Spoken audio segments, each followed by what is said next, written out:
entering the Mayo experience. Mayo experience. Mayo experience. Mayo experience. Experience. Welcome to the Pat Mayo Experience, presented by DraftKings 2022 3M Open. Picks, research, first look, guess the odds. You want to jump to a certain section? Hit the time codes. As always, smash the like button to the episode. Give me your favorite. I would call them a sleeper in this field, but your sleeper is probably going to be like 16-1 to win this week based on what we're seeing as the list of entrants in Blaine, Minnesota this week. This tournament is the first one. It's not the first one to really feel the squeeze of the Live Tour, but scheduling placement the week after the Open Championship just inherently means that a lot of the top guys just simply are not going to play. However, a lot of the big names that previously played in the 3M Open are all now on the Live Tour. Bryson, Dustin, Louis, even Matthew Wolff, who got his first career win at this course, scumbagging my Bryson bet that week when he putted in from just off the fringe for Eagle on 18 to beat Bryson and Morikawa. And I thought sky was the limit for old Matthew Wolff. And you know what? He made bank. Just he doesn't do it on the PGA Tour anymore, so he's not in this field. So it's pretty interesting. The Listeners League is now open. It's only 2,000 spots. It's probably what we're going to go with for the rest of the year as golf has started to wane after the Open Championship. I hope the Open Championship went well for you from a financial standpoint. The viewing experience was not great in terms of coverage, but it was a lot of fun to watch. So, I mean, it's not done as I'm watching this right now. I'm going to try to get out of here, go watch the end of the back nine, and hopefully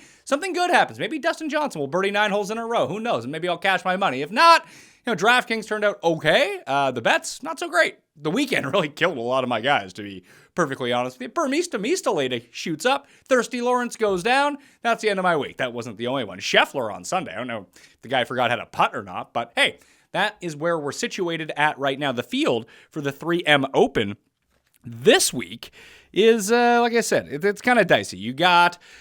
Let's see here. Hideki, Finau, and Sungjae are the top 3 in this field. That's who, when you're looking at the world rankings, when you're looking at FedEx Cup points, quality of player, those are the 3 names that really stand out. We do have this mini tier right below them. That's like Hadwin, Tringali, JT Poston, Davis Riley, Bezadenhout, Todd Father. Tigala is playing, coming over from the Open Championship. CT Pan, Merritt, Hoagie, Steele. This is the second tier, remember, of players in this field. Cam Davis, Jason Day is here. EVR, I remember we all fell into the EVR trap the first year or second year. The 3M Open exists. Like, dude has got Minnesota ties. Played. I believe he was a Golden Gopher, and then it turned out that he has hit it in the middle of the water every single time. That wasn't great.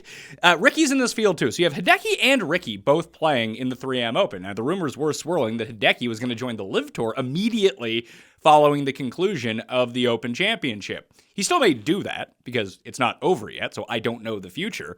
But I would be kind of surprised at this point that he put himself into the 3M Open only to be permanently banned on Monday. I mean, I don't know what is going on with that. I thought Ricky was joining the Live Tour too. Apparently that's not a thing. Maybe he's waiting for his PIP money to pay out from the PGA Tour, and then he will go join the Live, but he is in the field this week. Like Griot, Sink, Higo are all playing. They're all coming over from the Open Championship. Higo actually had a really nice weekend at the Open. And then you have Chris Gotterup, who hasn't been seen since he absolutely flamed out round 1 at the Barbasol when we all had money on him. I think he was 40% owned on DraftKings. He'll still come up pretty highly in the odds, I'm guessing. But that's where we're at right now. We take a look at the tournament history. Hadwin, I think, has the best. He has 2 top 10 finishes and 2 starts, is what we're looking at for Adam Hadwin. Finau has played it all 3 years, made the cut each of the 3 times. Finau, Tringali, Hadwin, Charles Howell III, and Bryce Garnett are the top 5 in overall strokes gained. This is only the 4th year that this tournament has been in existence, so just kind of go back and take a look at that. But what else do we have on the go here? The past winners, Cameron Champ, minus 15, Michael Thompson, minus 19, Matthew Wolff, minus 21. So it's gotten progressively harder each of the years, although the field strength has diminished each of the 5 years. So we go take a look at how Cameron Champ did it. A lot of putting last year. Drove it okay. hit it okay, couldn't really chip, that didn't really matter, but he just putted the lights out. We had Johnny Vegas last year. He ended up coming 2 shots behind, but I believe he struggled Saturday or Sunday to really take himself out of the mix. Of course, it was a TPC course, so hey, there's KH Lee. He's not even playing in the field this week, so it's going to be pretty tough to really find top-end guys that you feel comfortable with outside of Im, Finau, and Hideki, and even so, like those 3, generally speaking, versus the rest of the very elite players in the world, have been pretty unreliable throughout the course of the years. They're not like the stone-cold lock players you'd want at the top of a field. So trying to find one of those mid-range guys, potentially even a long shot, might be the way that you want to play it this week. And even to look at how guys got there. You see Champ, he's a bomber. Charles is not a bomber by any means. Louis somewhere in the middle. Vegas bomber. Keith bomber. Well, let's just go look at driving distance games. But I think a lot of these guys actually scale back off the tee a year ago. I remember Champ just hitting, Champ still gained a ton, did not gain as much as Vegas or Keith Mitchell in that regard, but he was dialing it back a lot off the tees. I've actually walked this course. I went to the first incarnation of the 3M Open. It's a pretty cool course, and just when you look at it and with the amount of water traps around the course, like you're going to have some penalties. It just reminds me a lot of PGA, an easier version of PGA Nationals, essentially how I would go about it. So let's see, Brem, Vegas, Bramlett, Mitchell, Rogers, EVR, Matthew Wolf, Cameron Champ, Liss, Trainer. This is when I saw Trainer walking around. The only guy walking around with him was his girlfriend. Charles Howell III. Like, all those guys finished in the top 10 in terms of driving distance gained on the field. They all made the cut because they got the extra 2 rounds to pile up a lot of that stuff. Someone like Tom Lovelady did it in 2 rounds. He wasn't very good. So there's no really one skill type that you really want to go with. Guys can conquer this course in myriad ways. If you have a great putting week, you're probably going to do pretty well. If you have a great driving week, probably going to do pretty well. You have a great irons week, probably going to do pretty well. So if you're going down below like $7,500, obviously I know that DraftKings stuff isn't out as of yet, but Raza and I have talked about this a lot in terms of when you get down to that $6,000 range. Is there any one thing that anyone does well? And you might just hope that they really spike in that category where they do have that baseline skill set and overperform that week, and that should be good enough at a course like this, in the face of everything else going wrong with the rest of their game. But that one elite skill set in a field like this can really come through. So here's the course. It is TPC Twin Cities, 7,431 yards, bent grass greens.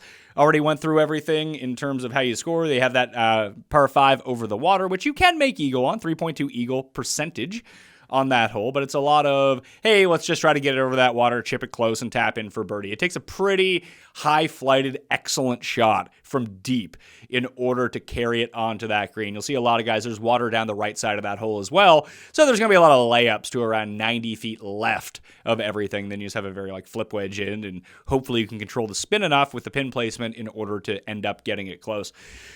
I remember the year that Michael Thompson won, he ended up in just this awful bunker. I forget what hole it was. It was this downslope bunker shot. And it was just amazing. The fact that he was able to even get it somewhat close. He ended up tapping in for par. He ended up winning that week. It was just a really impressive shot. And when Michael Thompson ended up winning, it kind of clicked in my head that this does remind me of PGA National a lot. It's not that you're going to have direct crossover with any of those things, but guys that can keep themselves out of the water off the tee, out of their second shot, and just kind of grind around with the extra part that you still need to make a ton of birdies at this course, where you can potentially win PGA National at -7, -8 in some years. That's just never going to happen here unless the weather is absolutely disastrous. Looking at Showdown, I guess if you take the guys starting on the back, although you have a bunch of really difficult holes sandwiched around the 2 easy ones. Like number 18 and number 1 are very easy. 2 and 3 are tough. Number 17 is tough. 14% birdie rate on number 17. 17% birdie rate on number 2. That seems to be better than the lead up of 8, 9, 10, which 16% birdie rate, and then 9 is the hardest hole on the course. It's the only one with a sub 10% birdie rate. So you're probably not going to generate a lot of birdie streaks going 8, 9, 10, 9, 10, 11. Then everyone gets the shot at doing 10, 11, 12 if they want to. It does seem more likely that 17, 18, 1, 18, 1, 2 are more plausible if it's ever going to happen. I don't think you really need to structure your teams in that way, but if you wanted to, It's not the end of the world. Take a look at these par threes, though. The par threes are tough here from what I remember. I remember number 8, you have to hit it over this, you have to land it just over on this thin green. It's very long, but it's very thin. There's not a lot of landing area, and you have to get over this, bunker and fescue that's right in front of it. I watched Luke List absolutely mangle this hole. It's how it really sticks out in my mind when I was following around Luke List. But number 13 and 17, both over 200 yards, 2 of the 6 most difficult holes on the course. The one I'm talking about, number 8, also over 200 yards, 204 yards. It's, you make more birdies than bogeys on the hole, but it's basically a par hole. You just get it close, chip it on, boom. It's not one where if you get a birdie there, you're really kind of stealing one. It's probably a long putt that gets, and unless they have a really generous pin position, which a lot of the times that they don't, especially on Sunday, then hole number 4, it's just slightly below average in terms of difficulty. Still not an easy hole, however, 177 yards, still the easiest par 3 that is on the course. In terms of the par 4s, you have the one that is 379, number 10. None of these are eagle holes. You can just kind of hit it to wherever you want. It's a second shot hole. And even the birdie rate, you'd think for a 379-yard hole would be higher. But it's 23%. Guys still make bogeys on this hole, too. 1 and 5 are the 2 easiest par 4s on the course. They're 416 and 421. Then you have the 3 par 5s. You can make eagle on any of them. 18 is the most likely. They're not necessarily eagle holes, but you can get there in 2. But they're all pretty. It's funny because the birdie rate for number 5 is super low, but it has the highest eagle rate of the bunch because of all that water that's in play.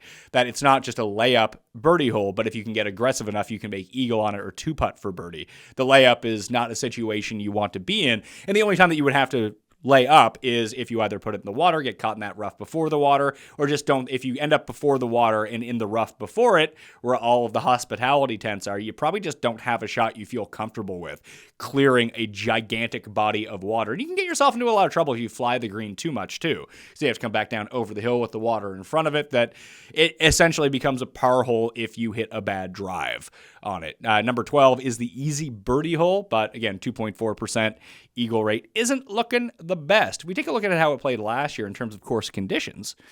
You see, hitting fairways was difficult 2 of the 4 rounds. Round 3, it was pretty easy. It was very windy the first 2 days at the course. That's the first time that we saw that in the 12 total rounds from TPC Twin Cities as a part of the PGA Tour. Fast greens, par 71. As always, the rough is very long. There's weird fescue all over the place as well that, it's not the Open Championship, but you can get yourself going in a bad way if you get completely thrown off on some of these holes, and they can lead to big numbers. And the water, it makes it a very volatile tournament.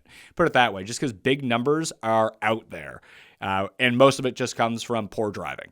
Your second shot's probably not going to get you into too many problems on a lot of the holes, but a wayward tee shot, not great. You think that would mean accuracy, but a lot of the longer hitters were just clubbing down off the tee. That's what Cameron Champ did a lot last year. He just put driver back in the bag. He has so much length that the increased accuracy really worked out to his advantage because he could still carry it so far, where a lot of guys feel tempted to hit driver on some of the longer holes because you have to clear water on them, and then, all of a sudden water starts getting into play, or that fescue gets into play. Then you have absolutely no recourse if you start going off the beaten path. So it's something to watch out for. I think that any sort of skill set can work at this course. Again, if Champ can win, if Bryson can come in second, if Matthew Wolff can win, yet Adam Hadwin finds himself with 2 top 10s in his career, any skill set is going to be good. Just who was playing well that week, and especially in a field dearth of talent, it becomes even more volatile in that sense. I was thinking about, I don't know if I'm going to make this the last research show of the year, but, football's coming up for me. That's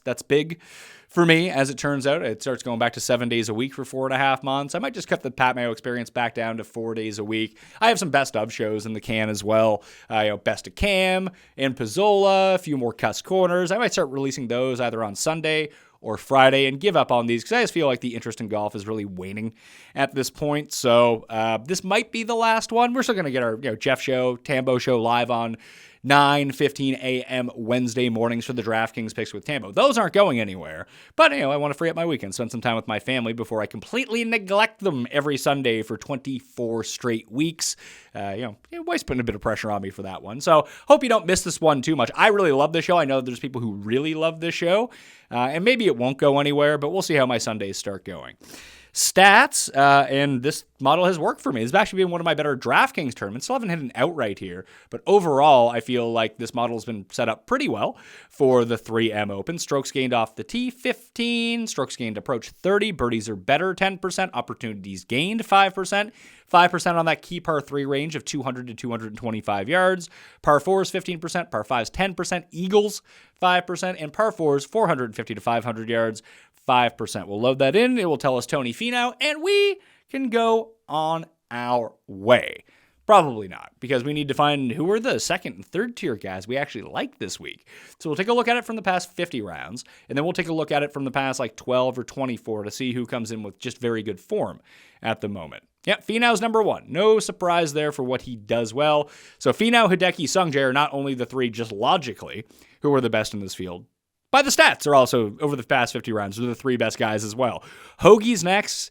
Hoagie continues to pop up in the models, although it feels like he hasn't had a really good turn in some time at this point. And I don't know how to factor in guys coming over from the Open Championship or even guys that played the Barracuda. It's been 5 straight miscuts for Tom Hoagie. I think he was in the Open. I think he missed the cut there as well, so it's probably 6 straight miscuts for old Hollywood Hoagie at this point.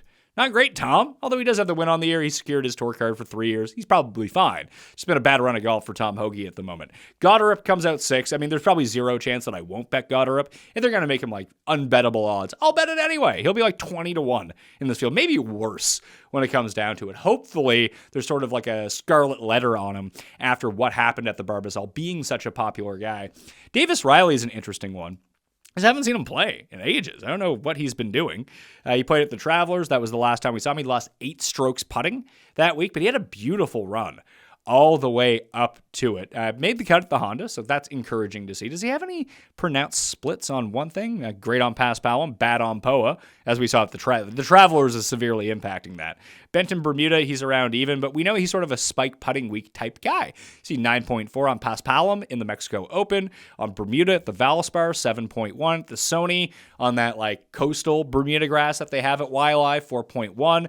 Rarely gets it really bad into the negatives. He did it at Valero and he did it at the Travelers on POA and Bent, but overall he's actually a pretty good putter. And we've seen him do well on some bent. Memorial was bent and fast. Schwab was bent grass, over 2 on each of those. The Byron Nelson was bent grass, 3.1 there. Just because he's been out of sight, out of mind recently, I don't know if it's really going to kill his odds, but you might catch a 30-33 on Davis Riley. Hubbard and Hadwin both been playing well. They're both inside the top 10. Svensson continues to be up there. He kind of blew it at the Barbasol after 2 really nice rounds to open things. I don't know if he's the sort of player that he just rides form and there's a lot of consistency. We just know that he has the underlying skill set. He has a very nice run-up into all this, was very good at the Honda earlier this year. Lost everything on putts. But again, that was a nice little lead-up for him in driving and approach over the course of Pebble, the Amex, and he's going through that same sort of wave at the moment. Putted the lights out at John Deere. Didn't do anything else well, but in the tournaments that surround that, Svensson had played pretty well. I just don't know if I want to bet Adam Svensson at 35-1, which he potentially could be in this field. Thigala's odds are probably going to be in the 20s, same with McNeely. So some guys will have to get pushed down the list. We'll see how Laird finishes at the Barracuda. He was in second going into the final round. Steele is someone that I think should absolutely get a look, the number 1 player in the field.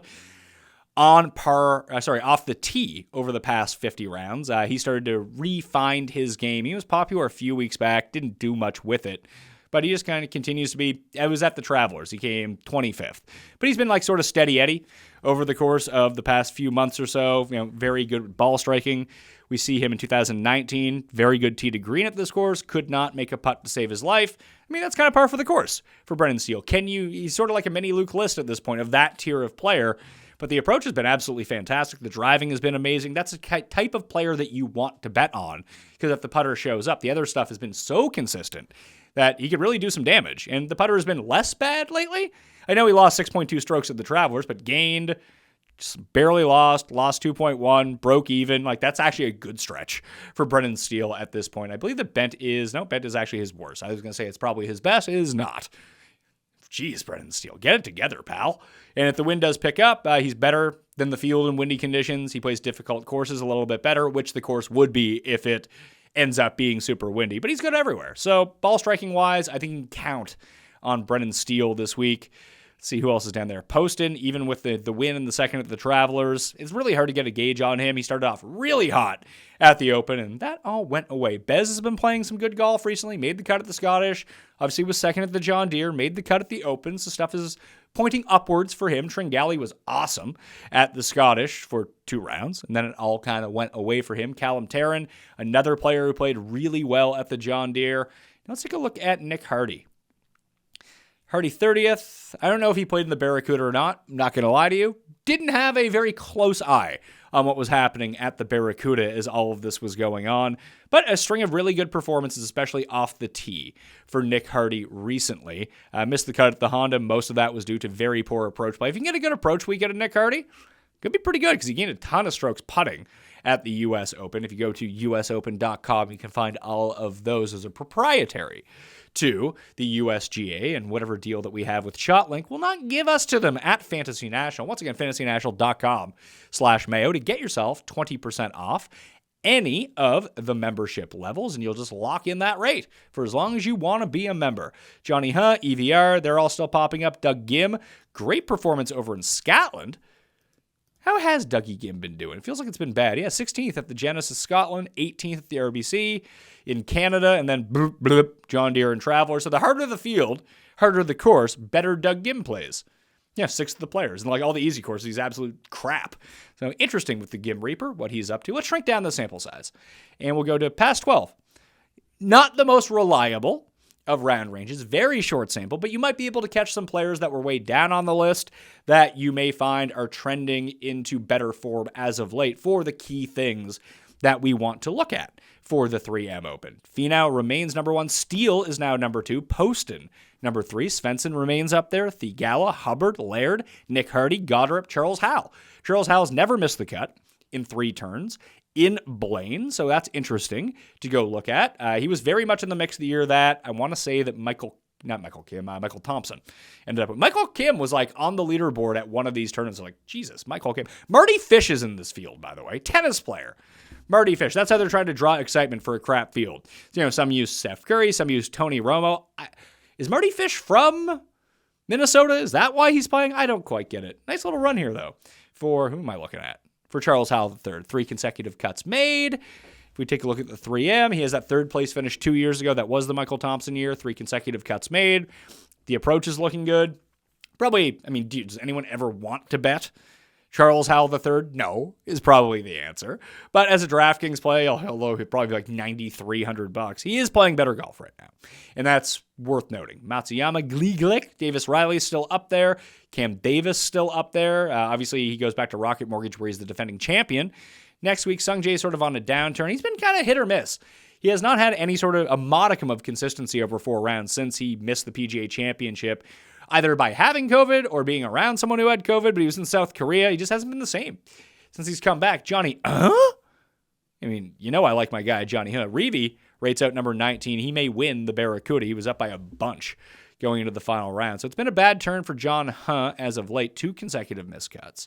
But let's see how he's done at the 3M. Missed the cut at the 3M. He's been a good Honda player over the course of his career. So maybe his accuracy off the tee. And now that he's just simply in better form, generally speaking, he had a nice 3-stretch run, 12th, 25th, 13th, and now he's back to being John. Again, you can see it all kind of hinges on his putting. Is he just not going to putt himself out of tournaments? When he doesn't do that, he's not bad. Very good around the greens, too, if you're not going to hit a bunch of greens in regulation. That's been very consistent for him. Chesson Hadley continues to pop a little bit. Danny Lee, that you always know that's going to be one good round and one terrible round, and you have to hope the terrible round doesn't absolutely scum his week. T. Dunks is up there. Funny, a lot of guys who have played well at the RSM, just looking through it. I don't know if Svensson or Poston have played well there, but we know that Howell is one there, Duncan is one there, and now they're coming back into form at the moment. Take a look on Gim, Svensson, and Poston. How have they done at the RSM? I don't know if there's any sort of correlation in that, but can't hurt to look. RSM, real good go for Svensson at the RSM. 3 missed cuts in his career. We'll see Poston, how he's done at the RSM. He has a 14th with 5 missed cuts. Probably guys that you don't really want to target at the RSM, I suppose. We're just hoping to find some sort of correlation that could go through there. Maybe Sony Open, just because it's really hard to find guys and dig through in terms of correlation where this field is so weak. You really have to only compare it to other weak field tournaments.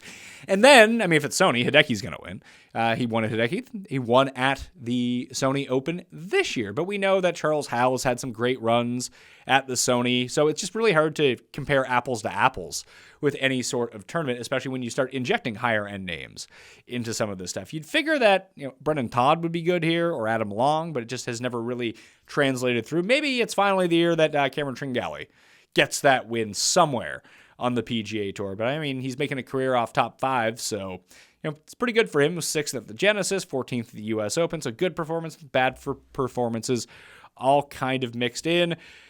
2 top 20s the past 2 years, including a 3rd place finish for Tringali. I would expect him to be popular and probably overpriced this week, but there's not a player that you're likely to look at, except for maybe the very high-end guys on DraftKings when you start digging into it.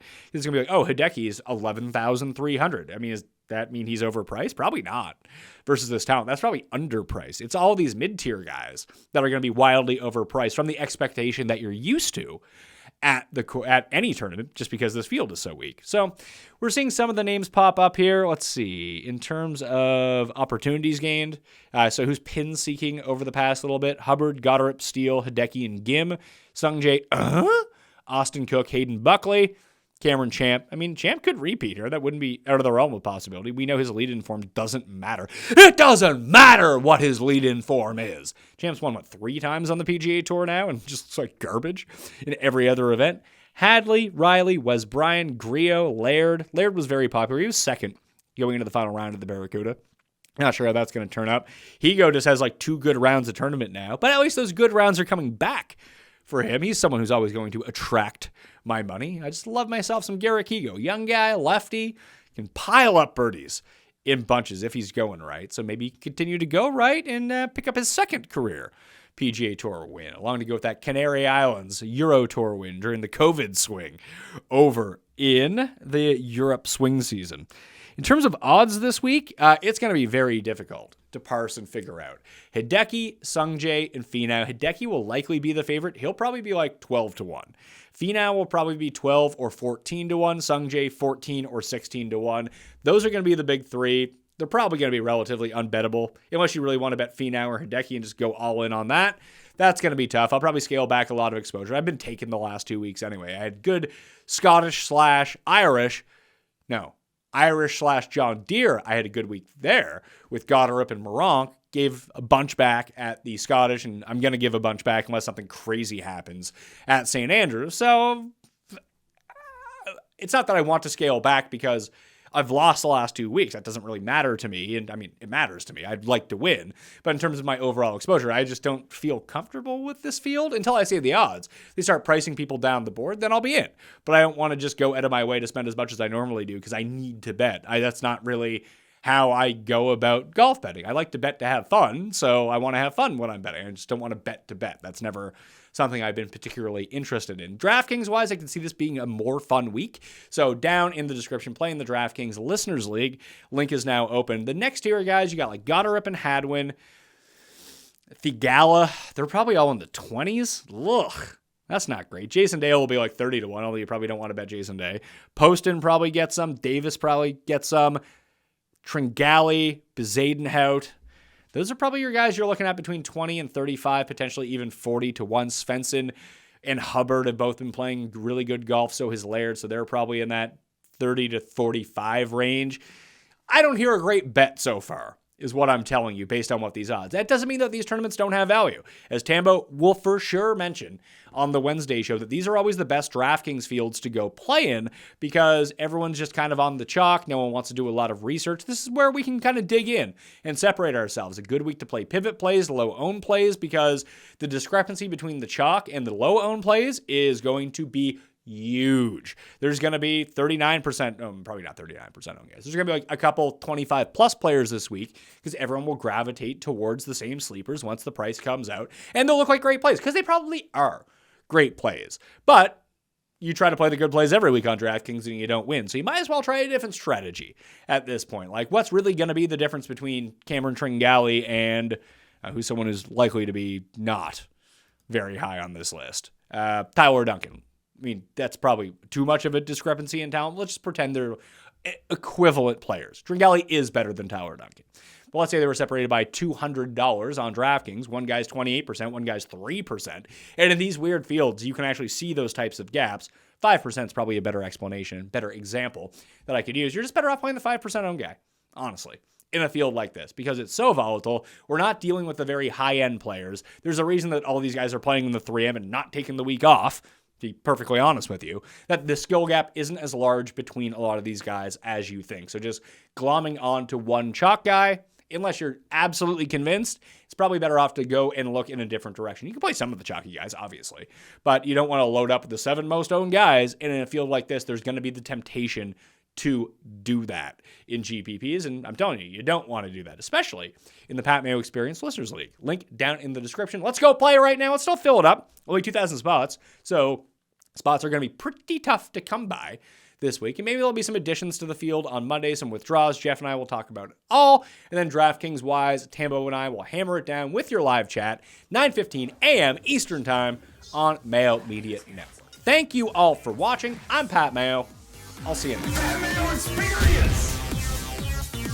Experience!